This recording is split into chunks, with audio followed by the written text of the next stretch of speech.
It's turkey time with me, Katie Seeley.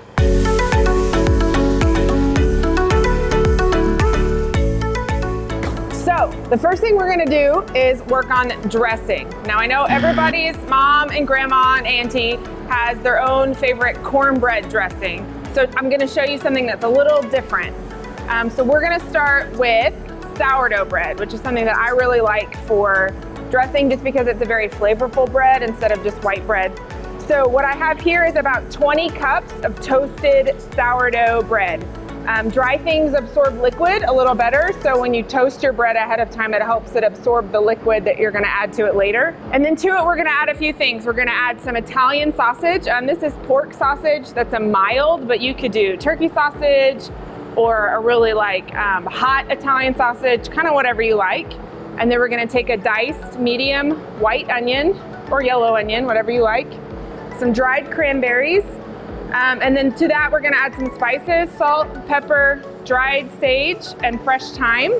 And then we're gonna cut up 1 apple. We're gonna take all of our diced ingredients to the stove, and we'll go from there. We just put a little oil in the bottom of the pan, and then we're gonna add our onions and sweat them, which really just means to get them to start turning translucent in color. So once they start sweating, which is what this looks like, when they just start turning shiny on the outside and a little bit lighter in color around the edges, then we're gonna add our sausage. And we're gonna cook it until all the pink is gone. So once our sausage is done, we're gonna add everything else kind of all in one go. We've got the salt, the pepper, the sage, the thyme, our apples, and our cranberries. And we're gonna let those cranberries kind of soak up a little bit of the juice from the meat and any water that the apples put off, so they get nice and supple instead of really dry like they are now.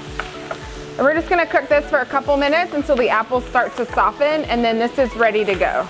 So now that we've got our sausage mixture ready and our bread toasted, all we have to do is assemble. So it's super easy. I've got about 2 quarts of a low sodium chicken broth, and I'm just gonna pour it over all of this bread. Try not to spill like I did. And it will start to soak up all of this flavorful broth. I like to use a low sodium because we've already seasoned our meat with salt, and the bread already has a little bit of salt in it when it's been made, and so we don't want to over salt things. So anytime I'm using things like butter or broths and things, I like to use a low sodium or unsalted option. So this starts to get soft, and then we're just gonna add in our sausage mixture.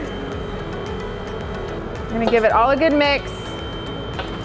Now, depending on your bread, you might wanna add a little more liquid, a little less liquid, kind of use your best judgment, but you want it to be where the bread is kind of starting to fall apart and get a little mushy, because as it bakes, it's gonna get that really good like dressing kind of bread pudding-y sort of feel to it.